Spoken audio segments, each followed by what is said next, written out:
Hello, my friends. WordPress 5.5 is out today, so I thought I'd give you a quick rundown of what's new in this version of WordPress 5.5. My name is Morten. I am an instructor at LinkedIn Learning, and I'm responsible for WordPress content, so it makes sense that I go through this for you. So if you're familiar with WordPress or you are currently running a WordPress site, chances are you've seen or will see that alert that says you need to update WordPress to version 5.5. This is the latest version. It is the most secure version. Anytime there's a new version of WordPress, you really should update. And when you do, you get this view. And this view kind of indicates what's happening in this new version of WordPress, that things are flatter and more modern in their design. You'll notice already by just looking at this index page that this design language that's being used in this new version of WordPress is very different from the design language of the rest of the WordPress admin and from previous versions. You'll see more of that when we go in and start editing pages. But yeah, this is where we get started. So let me just change the view here so you don't look at me. You can look at the actual application instead. There we go. So the major change that's happened between WordPress 5.4 and 5.5 is in the block editor, also called Gutenberg. So if I jump over here to a post, you'll see it right away.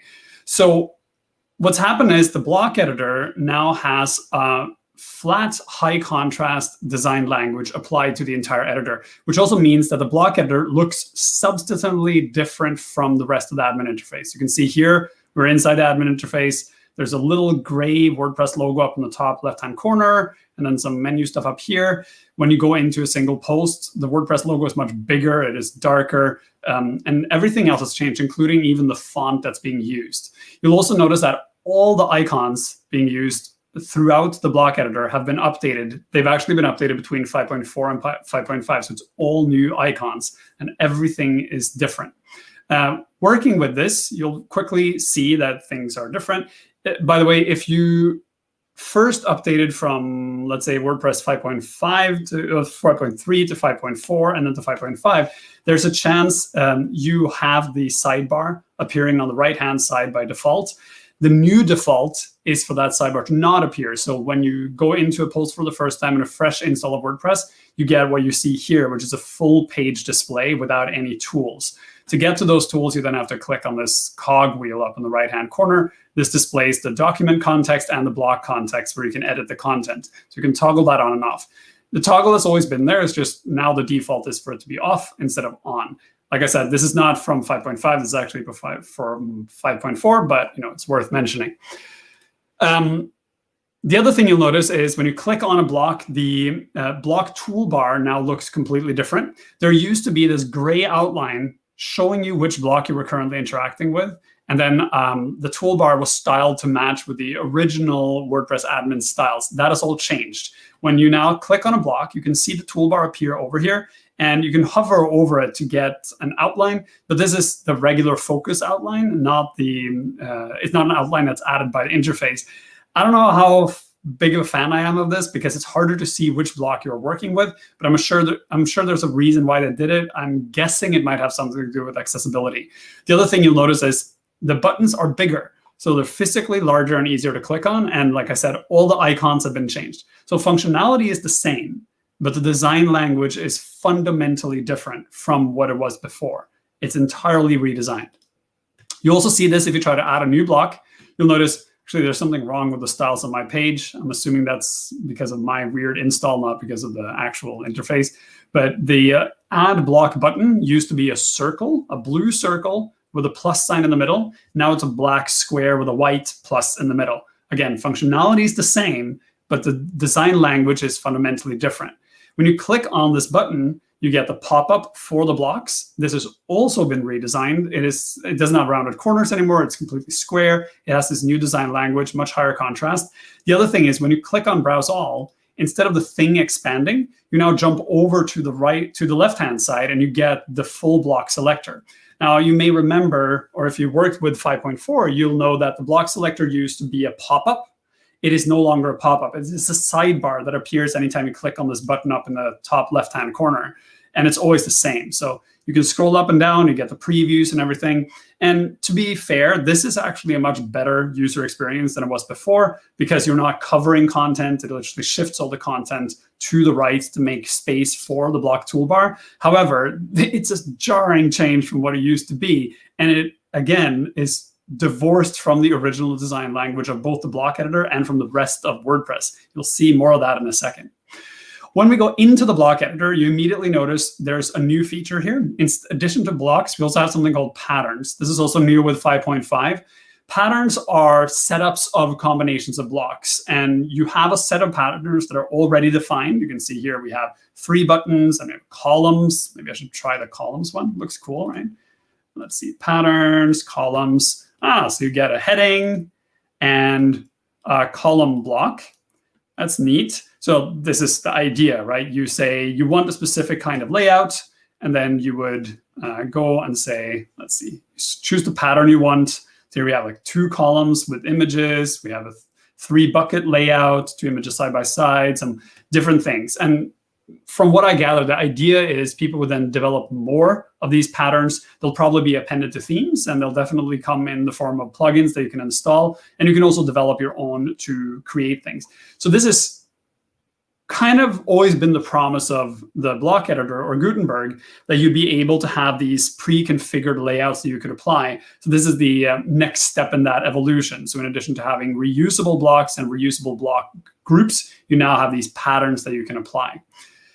All right, there is more. Let's see. So what was the other thing? All right, so if you want to add a block that you don't have, you can now go searching for one that doesn't yet exist. So let's say gallery. Oh, let's try something else. Oh, let's see, maybe up here.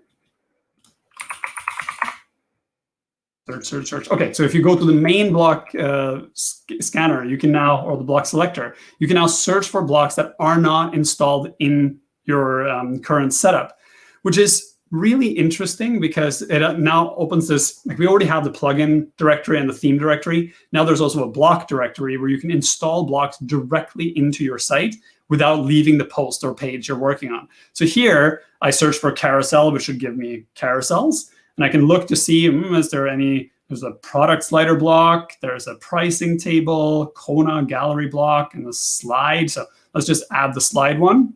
So I click adding. The new carousel block just automatically gets added into my site, and I can add it right away.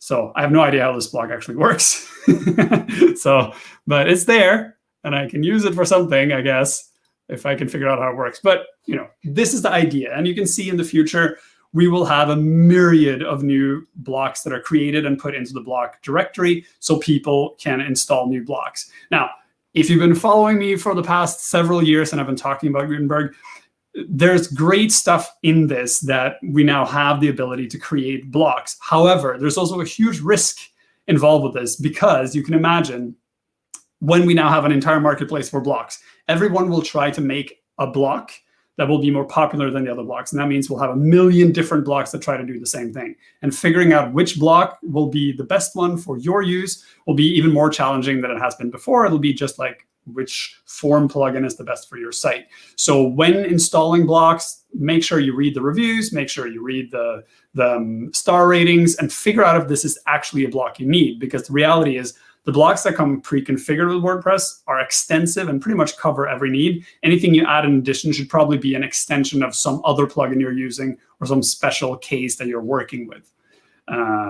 Enough of that stuff. So what else? Well, we have that and that and that. So, all right, inline image editing. Oh man, this is something that I've been working on for years. I remember, let's see, back in like 2013, 2014, I worked on a project within the WordPress project to try to figure out how to handle image editing better. If you've ever tried to do things like cropping an image inside WordPress, it was technically possible, but extremely difficult to do. And it was a really wonky experience for good reason. I mean, image editing in the browser hasn't really been possible until recently due to new technologies. doesn't matter. That's bygone history. Now you can actually edit images inside the block editor directly from where you install them. Now, fair warning, I haven't actually tested this since an early beta. So let's just see how it works. So you get to see me just experiment. People always wonder, how do you do things when you learn new things? Well, let's take a look. I'll add a new image. I have a very clicky keyboard, by the way. So add a new image. Let's see, we upload an image. I think I got one that we can use here. Downloads, here's an image, haha. So I took this image yesterday. It's of my son's sheep and pig who were having lunch, I guess, something. He has an interesting imagination.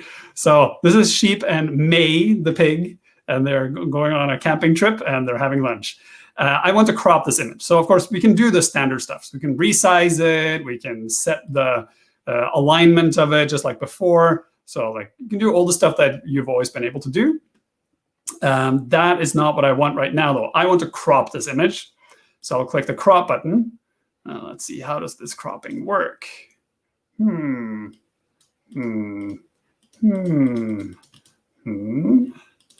Well, that's interesting. Let's see. Am I just missing something here? Crop, drag, no. Well, I can see the crop feature. Why can't I crop it? Oh, I can crop it here. So original or square or landscape or portrait. Oh, I see. So I can't do a drag crop. I can just pick different types of, cool. So I can do like just May, just sheep, just a tent. Not quite what I want. Let's see, square, no. How about landscape 16:9? So I crop away most of that like that. Oh, neat. All right, that works. So let's apply that. See if it looks the way I want to. That's pretty decent. So can I do something else? Like rotate it. Ooh, I can rotate it. Neat. Upside down. Oh, there's some interesting stuff going on here that you can do. It's not a full editing experience the way I would like it to be, but I mean, you have to be reasonable, right? You can't just expect the web to do the same thing that a photo editor can do. But the ability to crop images like this is useful. And as you can see, you can kind of adjust it and make it work, and it will look decent. Now, all of this being said, like I mentioned, the major change to this new interface is that this interface looks very different from the rest of WordPress. So if I save this draft here, and then notice what happens when I switch back to the interface. So this is the rest of WordPress, still have the old UI, this gray with smaller icons and everything. And then when we jump into the post, you get the new UI, new font, new icons, new look. Everything is bigger, everything is more clickable, everything is flatter.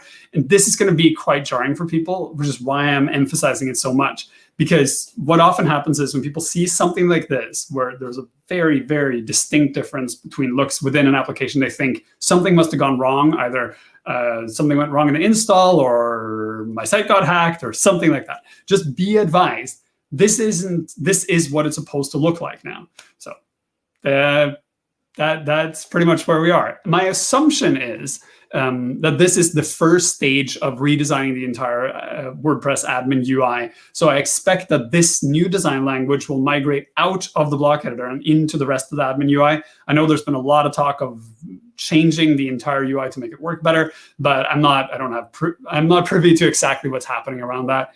That's just my assumption based on how things are looking. This old UI is getting a bit stale. Just for fun, let me show you a fun little experiment. Oh, Rachel has comments for me. I should turn you off so people don't see what you say, Rachel. Quit. Okay, let's see. So if I install the classic editor, which brings back the classic editor in WordPress, right? Before the block editor, you can see there's a very dramatic difference. So here's the classic editor with the same content. Whoa. That's what WordPress used to look like, right? And then what I'll do is I'll open this in a separate tab, and then go to plugins, and then say deactivate, and then go back to the post so we can do a side-by-side. So classic editor, block editor as of WordPress 5.5, classic editor, block editor as of 5.5. It's not the same. Yay. So this is software evolution. And now you see why some people who maybe are slow to update will find this quite jarring, but it is an evolution. It's the stylistic evolution. And this is really where WordPress is headed. Because down the road, after we're done with this, you'll start seeing what they call whole site editing. So the idea is not only will you be able to edit what we have here, which is the title of a post and the content of a post, but you'll be able to edit the site title and sidebars or widgets if you have them, and the entire layout of the site. That has always been the promise of the block editor. The WordPress project is not there yet. I suspect it'll take several more versions, probably several years before the WordPress project gets to this point. But the idea is the way WordPress currently works, where you set up a theme and then you have a title for the site and a description, and then that's fairly rigid. And then you have this block editor where you can edit what's inside of a post. The idea is that eventually the block editor will expand to take over the entire view, so you can control everything with blocks. That is the future. For now, what you see here is what you get, a new redesigned interface that looks rather different. Okay, so let's see. Hello. Let me just do this. So I see there's some people commenting on things. So I'll say, Ali says, which plugin is best is now, which block is best? Absolutely accurate. This is exactly what is going to happen. One of the huge challenges with the plugin directory, and to a degree the theme directory, although it's not as extreme, because for themes, people tend to migrate out of the theme directory to get commercial themes, and then the whole battle happens outside of the WordPress directory. But for plugins, there's always been this huge battle internally in the plugin directory about who is the most popular, because there, in spite of it being open source, there's still money to be made in developing plugins. So you'll often have plugins that have premium versions. So therefore, there's this there's a fairly high level of competition within the plugin directory on which plugin is the best one and how do we use it. And the result of that for the end user is it's hard to know if the plugins that you are installing are actually the best plugins, or if they're just the plugins that are the best at marketing. There's also this problem of, and this is not a new thing with WordPress, this has been around since I started probably 10, 15 years ago, that there's an issue in that people often talk about plugins that are must-have, that you must have this particular plugin or this particular set of plugins to get the most out of your site. That was never the case. It's just a misunderstanding of how things work. Whatever plugins do the work you need is the right plugins to have for you, and there is no such thing as a must-have plugin. However, there is a risk in that space because it results in people looking at what are popular plugins, and then they make new plugins that fall into the same space, and you get this chase for popular plugins. I'm not taking this call. So that's now going to happen with blocks as well. People are going to start building blocks and then look at what are the most popular blocks and then just build more of those blocks. I like having a chat with people in the comments here. Do you think we'll have the same freemium model with blocks? Oh yeah, absolutely. There is no question about it. You will have blocks that are technically functioning, but are not that great, and then you'll have a premium block that you can buy because they are effectively just plugins, right? And we'll have the same separation. There will be like the block directory that you can install directly from inside WordPress, and then you'll have a separate block directory outside, or separate people who are just selling blocks, and you'll have all these premium blocks, and they'll all be pouring all their money into it.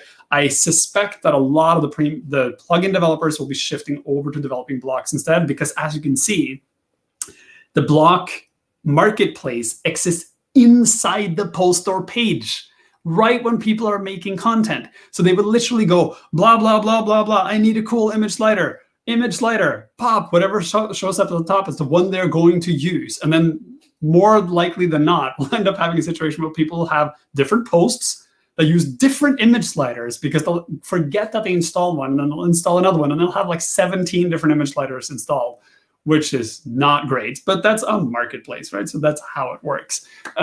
So guess we'll just have to wait and see. But for now, that was a very short and very messy run through of what's happening. I'm in the process of updating my LinkedIn Learning course, WordPress Essential Training. I'm going to tack on a video that just explains what I just explained here in a much more coherent and less messy way, and also much shorter. So if you're watching that course, look forward to an update for that will basically say the same thing I just said.